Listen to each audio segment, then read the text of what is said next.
Okay, good morning, kids.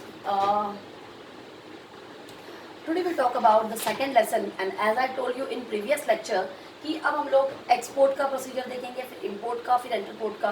तो आइए from today will start with export procedure. तो let's have a look कि exactly export procedure कैसी होती है.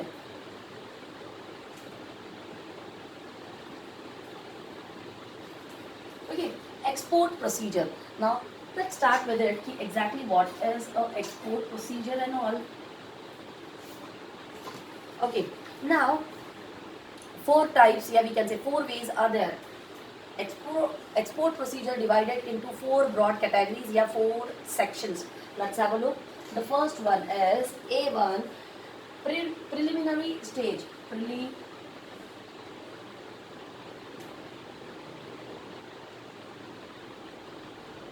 Okay, the first one is preliminary stage. Second one, pre-shipment stage. This is B1. The third one is shipment stage.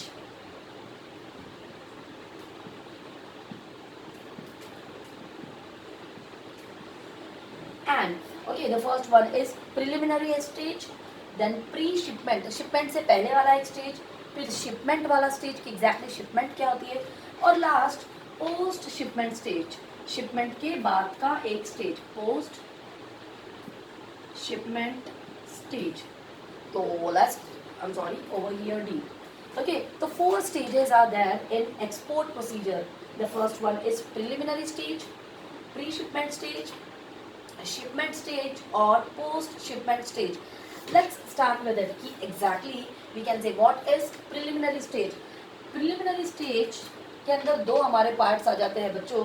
पहला आ जाता है मेरा registration. Okay, the first one is registration and the second one is appointment of agent. Okay, preliminary stage के अंदर आ जाते हैं मेरे दो. The first one is as I told you कि एक्सपोर्ट का प्रोसीजर चार वेज में डिवाइड होता है. Preliminary stage, pre shipment, shipment और पोस्ट शिपमेंट. शिपमेंट के पहले, शिपमेंट के बाद, और स्टार्टिंग में हमने कैसे एक्सपोर्ट के लिए प्रोसेस करनी होती है. और तो ये है उसके कुछ stage. So the A1 is preliminary stage. Now preliminary stage is divided into two parts, yeah, we can say two sections. First we have to have a registration and another one is appointment of agent. So let's have a look at exactly what is a registration process. Now the exporter has to get himself registered with various authorities as follows. The first one is the exporter has to register himself.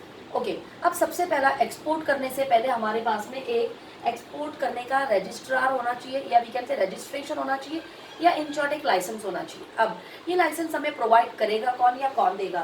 तो let's have a look toward it. We can say Directorate General of Foreign Trade to obtain import export certificate number. Yes, आपके पास में एक होना चाहिए बच्चों certificate, और उस सर्टिफिकेट का number you have to have with you. Okay, before starting your export procedure, first of all, yeah, we can say the primary step is to register. We can say the exporter has to register himself or get a certificate. अब वो certificate कौन सा certificate लेना होगा, उस certificate का नाम होता है बच्चों import export certificate.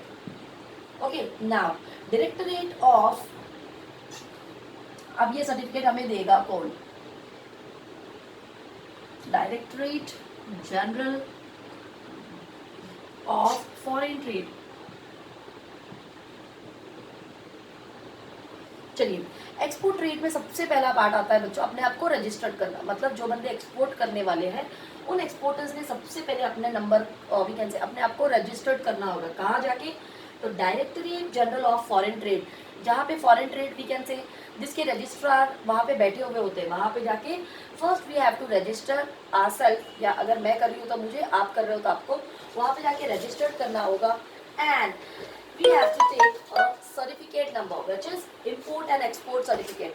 Yes, after registering in that particular registrar office, we'll get a import and export certificate number. हमें एक import और export का सर्टिफिकेट का नंबर मिल जाएगा. आइए देखते हैं. अगला हो जाता है income tax authority to obtain permanent account number. Yes, this was the first step के टू रजिस्टर देमसेल्व्स. पहला स्टेप था अपने आप को रजिस्टर करो. दूसरा स्टेप आ जाता है बच्चों कि इनकम टैक्स हमें हमारा पैन नंबर निकालना होगा. Pan means permanent account number निकालना होगा. Why? For income tax. Just for income tax, we can say we have to obtain a PAN number, means permanent account number. And the last one is other authority like, and the third one is other authorities. Other authorities. Now what are the other authorities? Other authorities में आ जाता है मेरा EPC. अब EPC का full form होता है बच्चों मेरा export promotion council. Export promotion council. ठीक है. अब सबसे पहले मैंने अपने आप को रजिस्टर, एक एक्सपोर्टर ने अपने आप को रजिस्टर करना चाहिए. इंपोर्ट एक्सपोर्ट का सर्टिफिकेट का नंबर ले लेना चाहिए. और ये भाई देगा कौन? तो ये हमें इशू करवाएगा directorate general of Foreign trade. जो रजिस्ट्रार्स बैठे हुए होते हैं वो हमें इशू करवाएगा. फिर अगला हमें चाहिए पैन नंबर, जिसे हम बोलते हैं permanent account number. Permanent account number हमें लगेगा टैक्सेस पे करने के लिए, इनकम पे टैक्सेस जो भी आएंगे. अदर अथॉरिटीज़ में आ जाता है मेरा कि we can say EPC. EPC हो जाती है मेरी एक्सपोर्ट प्रमोशन काउंसिल. मेरे पास में ये सारा सब कुछ होना चाहिए तभी मेरा एक्सपोर्ट का procedure we can say start होगा या शुरू होगा. The next one is appointment of agent. Second one अगला है बच्चों मेरा appointment of agent. Yes, after registration the exporter appoints agent or sales representative abroad to book orders. The exporter may also open sales office in foreign countries. Now what is we can say to book an agent? Yes, of course, the second and very important point is to book an agent. एक agent इसलिए book करना होगा क्योंकि वो other countries में जाके मेरे लिए जो भी पर्टिकुलर ऑर्डर्स है उनको बुक करेगा और मेरे पर्टिकुलर मार्केट में मेरी ये चीज़ों को बेचेगा.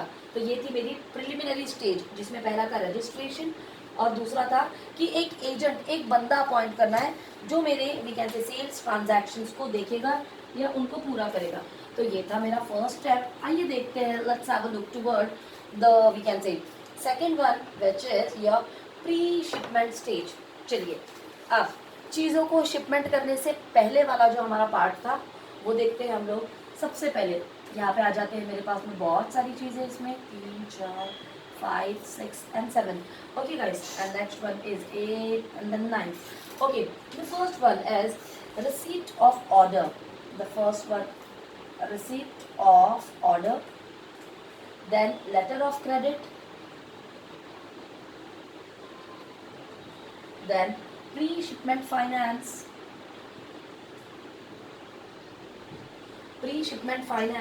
then production, then packaging, then ECGC cover, then GST, then marine insurance, or C&F agents. Okay, let's start with it. So this is the overall process of pre-shipment stage. कि pre-shipment stage में क्या क्या आ जाता है?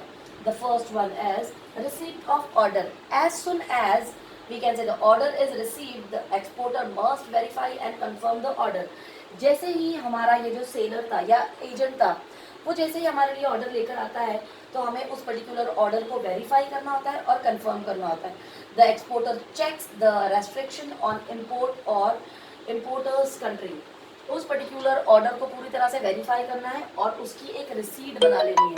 Receipt means in short एक छोटा सा बिल बना लेना है. Okay, the next one is letter of credit. Yes, the exporter requests importer to issue a letter of credit in his favour.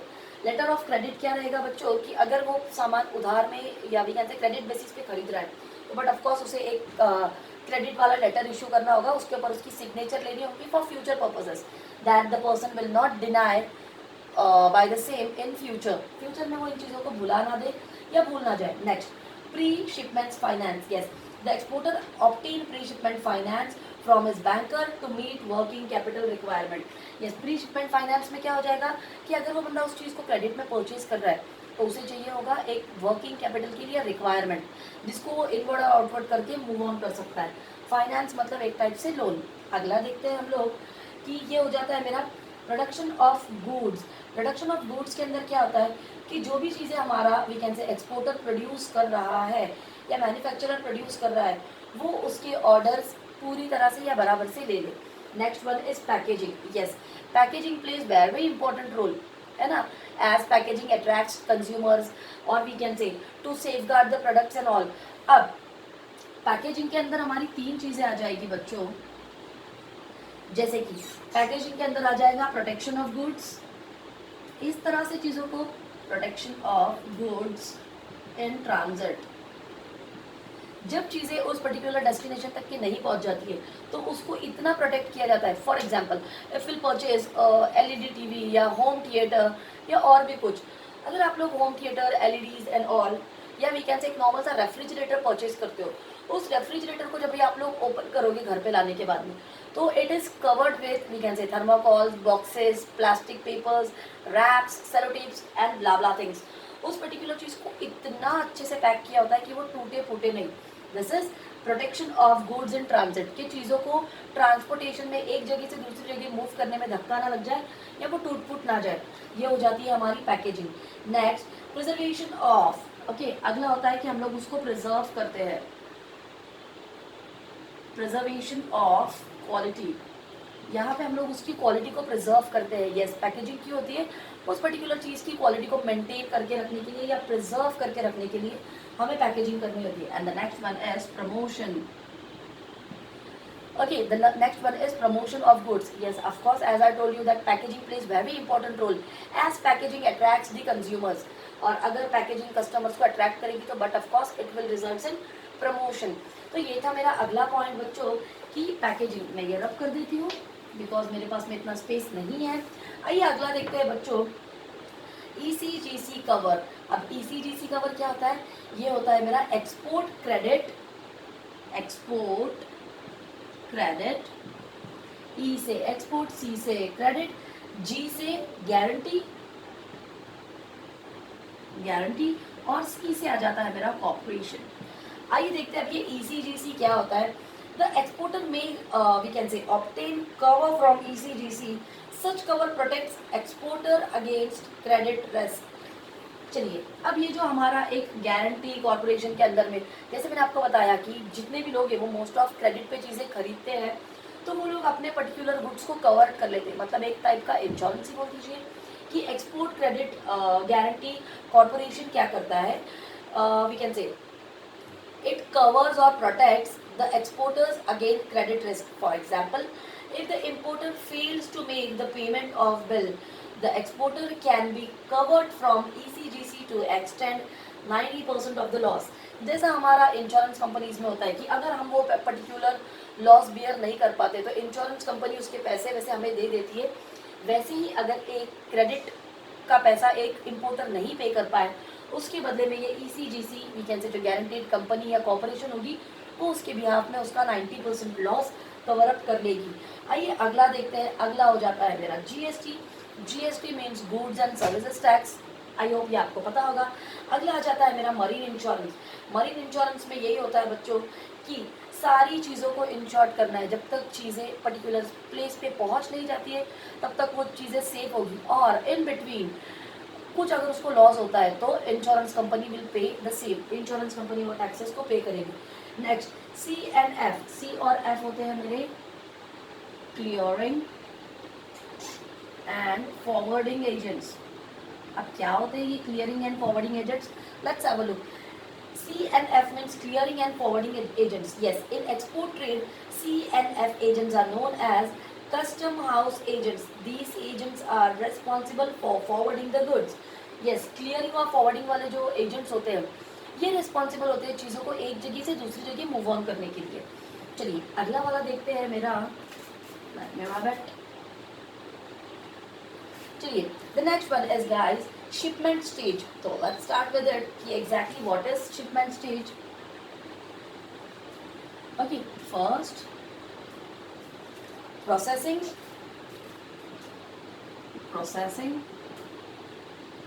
next is examination of goods,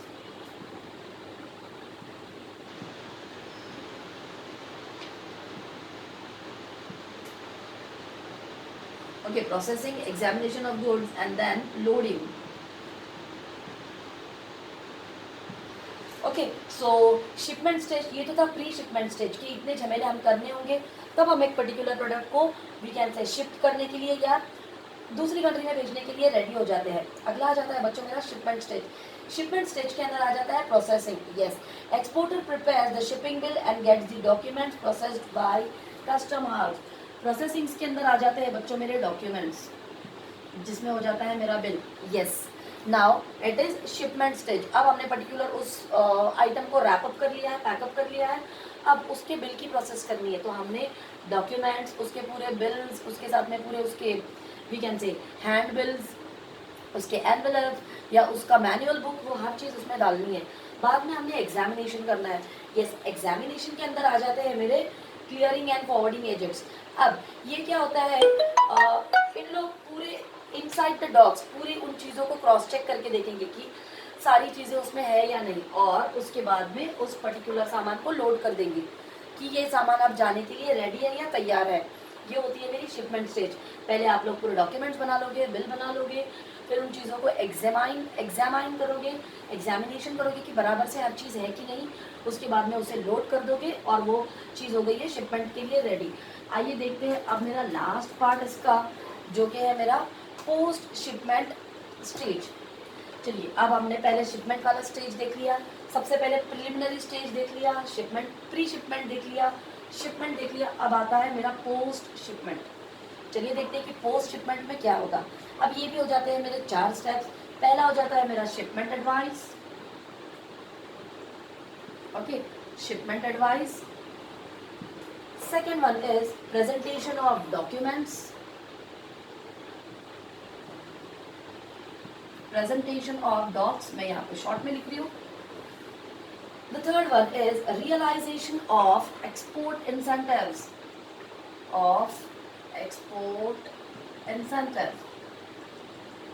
और fourth वाला आ जाता है मेरा फॉलो अप। आइए देखते हैं, ये मेरा लास्ट पॉइंट और इसे मैंने कैसे एक्सप्लेन करना है। अब हम लोग देख रहे हैं बच्चों पोस्ट शिपमेंट स्टेज।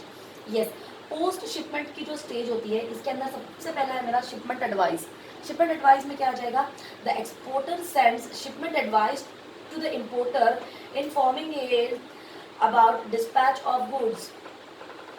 चलिए शिपमेंट एडवाइस में क्या होगा कि फॉर एग्जांपल अगर मैं चीज़ें आप लोगों को बेच रही हूँ तो मैं आप लोगों को एक शिपमेंट एडवाइस दूंगी, मतलब एक पेपर दूंगी, उसके ऊपर सब चेकलिस्ट जिसे हम बोल देंगे कि मैंने आपको ये दिया है, ये दिया है, ये दिया है, जो भी है, रेफ्रिजरेटर है उसके अंदर उसके पूरे एक्सेसरीज है, ये है, वो है, वो है, उसे हम बोल देंगे बच्चों शिपमेंट एडवाइस, या इन शॉर्ट उसे हम लोग एक चेकलिस्ट बोल देते हैं, just to inform the importer about dispatch of goods, जिसके अंदर इम्पोर्टर को पूरे डिस्पैच के डिटेल्स लिखे होंगे, उसे हम बोल देंगे शिपमेंट एडवाइस। अगला होता है मेरा प्रेजेंटेशन ऑफ डॉक्स। अब प्रेजेंटेशन ऑफ डॉक्स में क्या आ जाता है, your documents, the exporter submits all necessary documents to the bank for negotiation and realisation of export proceeds. Yes, जैसे मैंने आपको बताया कि एक गारंटी वाली बैंक जो कि मेरी ECGC कवर्ड, एक बैंक हमारे बिहाफ में इंपोर्टर और एक्सपोर्टर के बीच का पैसा पे करती है, जस्ट लाइक इंश्योरेंस कंपनी। तो यहाँ पे हमने पूरे डॉक्यूमेंट्स उस बैंक को दिखा देने हैं कि फ्यूचर में नेगोशिएशंस के लिए या रियलाइजेशन के लिए बैंक भी हमारे साथ में हो, कि वो डिनाई ना कर पाए। Next is guys realization of export incentive. Yes, the exporter makes an arrangement to obtain export incentives from concerned authorities. The incentive includes duty, drawbacks, refund of GSTs if paid, etc. चलिए अब अगला होता है मेरा कि export incentives. Export incentives क्या होते हैं बच्चों, पूरे custom duties, free duties, GSTs and all. अगर वो पर्टिकुलर पार्सल रिटर्न होता है या जो भी होता है तो ये सारे इंसेंटिव्स हमें रिटर्न मिलने चाहिए। और लास्ट हो जाता है बच्चों मेरा follow up. Exporter should also have follow up after every export to find buyers reaction toward the goods. Yes, and the last point, the last step is of pre-shipment stage is to take up follow up. कि it's okay, मैंने ये इतना झमेला किया, चीज़ें एक importer को cell कर दी, बेच दी and all, but the last point is I have to take up a follow up कि उसे वो सारी चीज़ें परफेक्टली जितना मैंने दिखाया है वैसे मिली है या नहीं. Okay, that's it for today. Thank you.